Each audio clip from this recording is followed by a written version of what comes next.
Welcome to INAN's Student. INAN Student is a platform for law students to come here and deliver a lecture on the topic of their choice.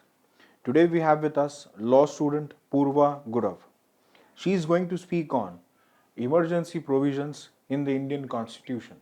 She is from KES Shri Jayantilal Patel College of Law. So without wasting further time, I would request Poorva to commence with her lecture. Thank you. Today I am going to deliver a lecture on the topic emergency provisions in Indian Constitution. We all are aware of the thing that our constitution is the lengthiest constitution in the world, rather lengthiest written constitution in the world. When it comes to that, there are various provisions that are important in Indian Constitution and such as three lists that are union, state and concurrent list, or fundamental rights that secures every citizen of India. Also there are DPSPs that are governing states and giving powers to them. Like that, emergency provisions are also very important part of our Indian Constitution. We, while bringing constitution and effecting a constitution, uh, took reference from constitutions all over the world, and there are various sources to these constitution. Like this, we all are aware that government of like this we all are aware that Government of India Act 1935 is the biggest source of our Indian Constitution. Like that, parliamentary system is adopted from the UK Constitution. Federal system, the provisions related to federal system in our Constitution are adopted from US Constitution. Like that, emergency provisions have been adopted from Weimar Constitution of Germany. We have three types of emergency provisions under our constitution in part 18 under article 350 to from article 352 to article 360. There are three types of constitution popularly known as national emergency, state emergency, and the third one is financial emergency. We'll go through every emergency, every type of emergency one by one. We all are aware that we have quasi-federal structure in our Indian Constitution. What does that mean? That means that we have some provisions that indicate that we have a federal system where union is more powerful than state government, and we have some provisions that gives power to state also to make laws and execute them in the territory of that particular state.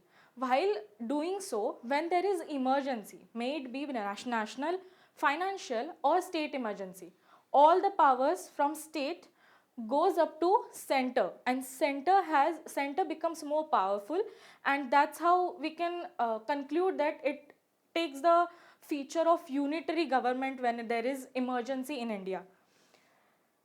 On this, Dr. Babasaheb Ambedkar has beautifully quoted that all federal system, including American, are placed in a tight mold of federalism. No matter what the circumstances, it cannot change its form and shape. It can never be unitary. On the other hand, the Constitution of India can be both unitary as well as federal, according to the requirements of the time and circumstances. In normal times, it is framed to work as federal system, but in times of emergency, it is so designed as to make it work as though it was unitary system. As I said earlier, all the powers from state government goes up to the union or the center, and center governs the entire territory of India. This is a very specific and special feature of our Indian Constitution. Let's go through every emergency provision one by one. First is national provision, national emergency. National emergency is laid down in Article 352 of our Indian Constitution. There are two grounds for national emergency. First one is war and external aggression, and the second one is armed rebellion. Interestingly, armed rebellion has been added by 44th Amendment of our Constitution, and previously internal disturbance was the term that was used in Indian Constitution. If you can observe, Indian internal disturbance is a very wide concept and has a very vague meaning, because of which we all are aware that it was abused during time of national emergency that was imposed in 1975 by Indira Gandhi government. Taking note of this problem and the misuse of the national emergency provisions, 44th Amendment brought so many safeguards to to limit the powers of center when it comes to emergency provisions. What are the grounds for these emergency provision? First, as I said, war and external aggression, and the second provision is armed rebellion. When the security of India is at threat and president is convinced and is satisfied that there should be emergency that should be imposed in the territory of India, that time president has all the authority to proclaim the emergency.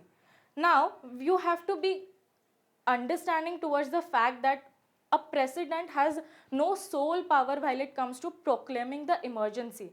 He has to get recommendation from the prime minister, and prime minister should have the written recommendation from the cabinet. This also has been a safeguard that is added through the amendment in our constitution, looking at the misuse of the emergency power provision. Anotherly, very interesting factor that there are two categories that we divide it into. External emergency, when it is based on war and external aggression, we call it external emergency under national emergency, and when it is about armed rebellion, we call it internal emergency. So basically, when in 1975 our then Prime Minister Indira Gandhi imposed national emergency, there were a lot of arrests that happened, and they were in a way wrongful detentions. So I would really like to take you through the time when an entire chaos happened in 1975. Allahabad High Court gave a decision in an election case wherein Allahabad High Court convicted Indira Gandhi in malpractices in election. That led to her imposing a national emergency in India. Now you will have a thought that whether national emergency has been imposed only once. No, national emergency has been so far imposed in India thrice. First during Indo-China War, second during Indian-Pakistan War, and third one was imposed on the basis of internal disturbance that created the entire chaos, and in a way helped judiciary to understand that emergency provisions can be misused by center and there should be some safeguard and there should be some limitation to it. I will give you a basic example of 38th Amendment of our Indian Constitution.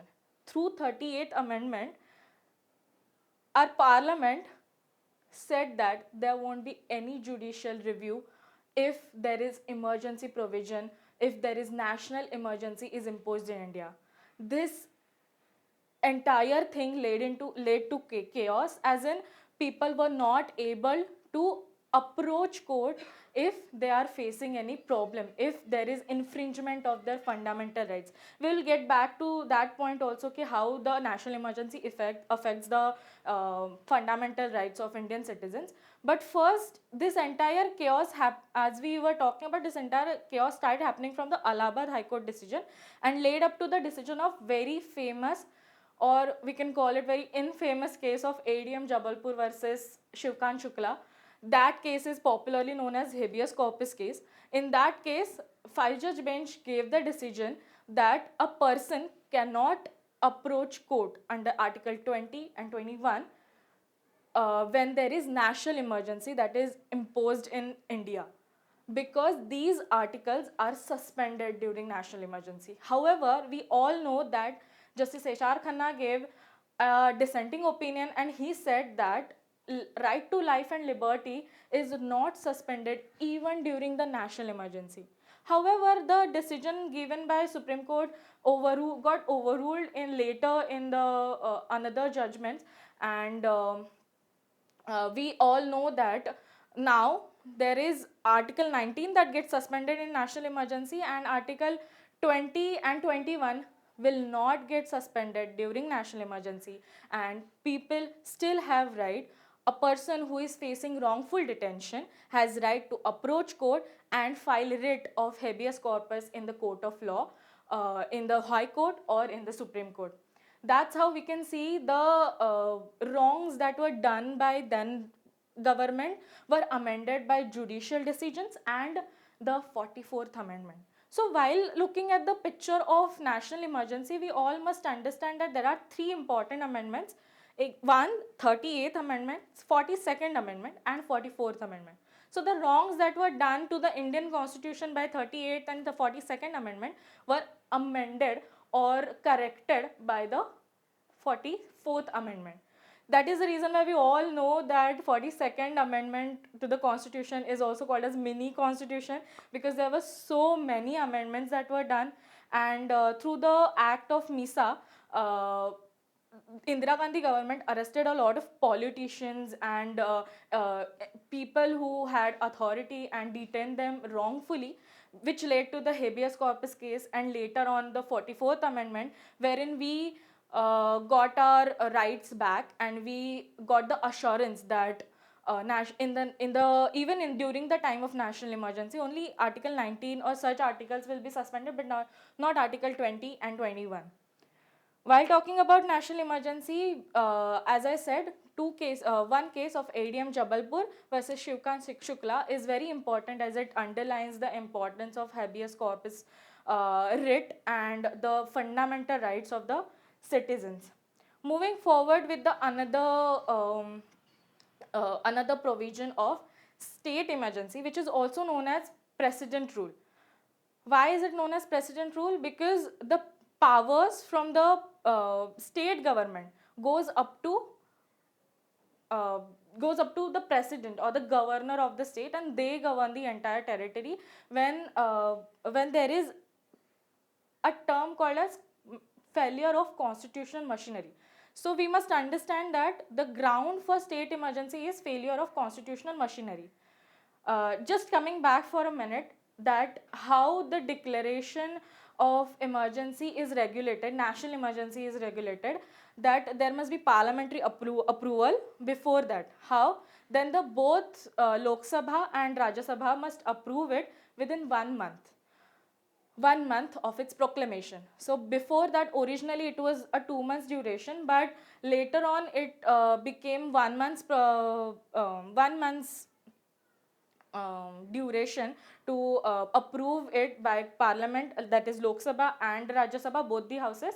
And if Lok Sabha is dissolved or it gets dissolved during 1 month without approving the national emergency, then that national emergency will survive till 30 days from the first sitting of the Lok Sabha, and meanwhile Rajya Sabha must have approved it. That's the provision that have been laid down to safeguard and to avoid the misuse of national emergency. Moving forward again, as I was continuing with state emergency, what is state emergency or precedence rule is very simple to understand, that there is a ground that there is a failure of constitutional machinery. So the precedence rule can be proclaimed under Article 356 on two grounds. One mentioned in the Article 356 itself, and another is Article 365. Article 356 empowers the President to issue a proclamation if he or she is satisfied that a situation has arisen in the government of a state cannot carried on in accordance with the provisions of a constitution. As I said, failure of constitutional machinery. If a state is unable to govern according to the provisions laid down in constitution, then the precedent rule can be imposed. And the another one is very interesting: if state fails to comply with the center's directions or order. This is also very important, that when center is directing state to do something and state is constantly failing, that time also president has power to impose precedence rule, also known as state emergency. So we have similar provisions of parliamentary approval and duration for the state emergency as we have in the national emergency. So here also there should be parliamentary approval from both the houses, Lok Sabha as well as Rajya Sabha, and Lok Sabha has to approve it within 2 months. Here we have 2 months duration of time, and if during the 2 months the Lok Sabha is dissolved, or during 2 months Lok Sabha gets dissolved without approving the state emergency, then again this in state emergency will survive till 30 days of the first sitting of Lok Sabha, and meanwhile Rajya Sabha has to approve it. How long will it go? If approved by both the houses of parliament, the president rule continues for 6 months. It can extend for a maximum period of 3 years with the approval of parliament every 6 months. So, like national emergency provision, state emergency provision are also quite similar, wherein you have to take approval of parliament every 6 months. We can all see here that how they have safeguarded these provisions, because what has happened, as I already said, our constitution is not strictly unitary or also federal. That is the reason why when it comes to state powers, they are equal to center. Center is not above state or state government. That is the reason why the safeguards have been laid down to secure the state from the overpowering center. However, as national emergency provisions were also misused, we have seen it in the 1975 case, as I already said, state emergency provisions have also been misused. So far, since 1950, the President's rule has been imposed on more than 125 occasions. And in that, we have a very landmark, very well known landmark case of S.R. Bomai.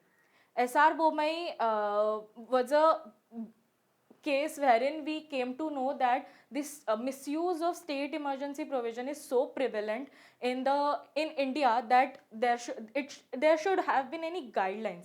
So Supreme Court came up with guidelines as to what are the proper and improper grounds of implementing state emergency in any part of or territory of India. So I will just go through and will give you overview of what is state emergency, what is SR Bomai case. So in the state of Karnataka, when the Bomai government collapsed because of defection that happened, Bomai government approached the governor of the state stating that take the floor test. You must know what is the provision of floor test. So when there is defection that happens, usually the government collapse and Lok Sabha is suspended till the new party takes over the state government, till the new party takes over the charges or starts working for the state government. When Bomai asked for floor test, governor denied it. That was the first mistake that happened in the S.R. Bomai case. After denying the floor test, they went up to suspending the Legislative Assembly of Karnataka, state of Karnataka, and imposed president rule. Now herein we must understand that governor should give report to president, and president based on that report must be satisfied that there is a need to impose state emergency. However, here governor, without looking at the parameters, whether it is really needed, whether there is majority, or without even considering the floor test, governor recommended president rule, and president went ahead and imposed the president rule. In this very case, the Supreme Court realized that unlike what Dr. Babasaheb Ambedkar has said, that a provision for state emergency will remain dead letter, it never really happened. What center was doing was, whenever center wanted to overpower the state government, it usually happened when there is another party in center and there is different party in state, and when a state government does not comply with the directions or does not support the center government rampantly started using the provisions of state emergency, and that's how we got various grounds of proper and improper use of state government of state emergency provisions. So I would just go through it once. Imposition of precedence rule is a state in a state would be proper in the following situation, where after general election to the assembly, no party secures a majority, that is hung assembly, where the party having a majority in the assembly declines to form a ministry and the governor cannot find a coalition ministry commanding a majority in the assembly, where a ministry resigns after its defeat in the assembly and no party is willing to or able to form a ministry commanding a majority in the assembly, where a constitutional direction of the central government is discarded by the state government, internal subversion where form for example a government is deliberately acting against the constitution and the law or is fomenting a violent revolt, physical breakdown where the government willfully refuses to discharge its constitutional obligations, endangering the security of the state. That's how we got these grounds through SR Bomai case, and we finally understood that state emergency provisions never were being never stayed as a dead letter, as Dr. Babasaheb Ambedkar in the Constituent Assembly debate said, and it was heavily misused by the center government, overpowering the state governments of various states in all over India. And the third and the last emergency type of emergency is financial emergency. Financial emergency have never been imposed in territory of India. However, there was financial crisis in 1991 that we all know about, and uh, um, how India survived during that financial crisis. However, there was no financial emergency that have been imposed so far. So let's go through grounds of declaration. Article 360 empowers the president to proclaim a financial emergency if he or she is satisfied that a situation has arisen due to which a financial ability or credit of India or any part of its territory is threatened. The 38th Amendment Act of 1975 made the satisfaction of the President in declaring the financial emergency final and conclusive, not questionable in any court of law. But this provision was subsequently deleted by 44th Amendment Act 1978, implying that the satisfaction of the President is not beyond judicial review. In this also, what we have learned is through 38th Amendment and 42nd Amendment, a lot of wrongs that were done to the Indian Constitution and a lot of power was vested in Union or the center of the center government of the India.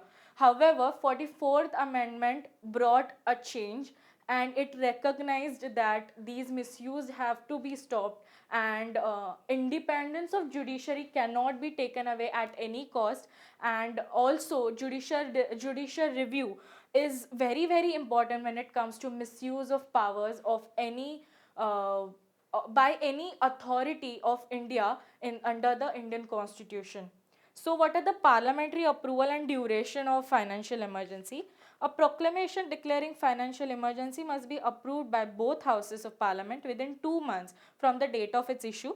However, if the proclamation of financial emergency is issued at a time when Lok Sabha has been dissolved or the dissolution of Lok Sabha takes place during period of 2 months without approving the proclamation survives until 30 days from the first sitting of Lok Sabha after its reconstitution, provided the Rajya Sabha has in the meantime approved it. Similar to what the parliamentary approval procedure is given in the state emergency as well as national emergency. Only difference between all these three is the approval has to be taken within 2 months in state as well as financial emergency, and approval should be taken from both the houses within 1 month period of time.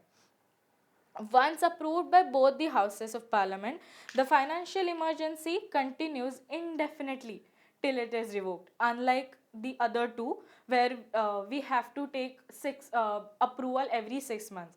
There is no maximum period prescribed for its operation, and repeated parliamentary approval is not required for its constitution. This is how we have come to the end of our lecture. However, I would really like to throw a light or shed a light on the fact that how these provisions have been again and again misused by union government, be that union government or any government, not only just Indira Gandhi government, but every other party that came into picture or that came into power in union, national emergency was imposed and a lot of wrongful detentions happened in 1975. Acts like MISA was passed to wrongfully detain and infringe the fundamental rights of Indian citizens. When it comes to that, we have seen the amount of state emergencies that were imposed in India and how union tried again and again to overpower state government. We all know that our constitution clearly uh, lays down separation of power. Center governs differently, state governs differently, and judiciary also has independence. Though unlike USA, our separation of power is not watertight; it is not compartmentalized. We have there are provisions that intervene in each other's function. However, we cannot take over another authorities or like a union cannot take over state government's job, or union cannot overpower and start legislating for states and start take over their job by imposing state emergency, or by imposing national emergency. Union cannot take away the human rights and the fundamental rights that have been laid down by our Indian constitution. That is the reason why when it comes to criticisms of emergency provisions, there are few. The federal character of the union, the federal character of the constitution will be destroyed and the union will become all powerful, as we all have seen in national emergency in 1975, or in the state emergencies, as I gave example of SR Bommai case, how governor, without even giving a chance of floor taste, went ahead and gave recommendation to the president to impose the state emergency. The powers of the state, both the union and the units, will entirely concentrate in the hands of union executives. The president will become dictator. However, in a way, I have seen that prime minister has also become dictator. How in 1975 case, Indira Gandhi took over all the power and without even recommendation of her cabinet, by just letting them know that there is national emergency, she just went ahead and in a way influenced president to impose national emergency in 1975, when they imposed national emergency on the basis of third ground, internal disturbance, which has been replaced by armed rebellion. And internal disturbance being a vague and very vast term, it was a added advantage to her misuse of Indian provisions. The financial autonomy of the state will be nullified and fundamental rights will become meaningless, and as a result democratic foundation of a constitution will be destroyed. This is the reason why how judiciary has worked towards safeguarding the rights of Indian citizen is marvelous and incredible, and that is the reason why we should all appreciate the independence of judiciary and the separation of power that governs in India. Thank you so much.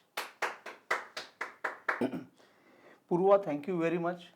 And we are really happy that the law students are touching these sensitive articles of the Constitution of India, because emergency articles and the way in which you have presented the data, like 125 times state president rule was there, the analysis which you have done, because these are the provisions which are most important, or rather one of the most important provisions of Constitution, and students are taking this as a topic of their lecture is really appreciating.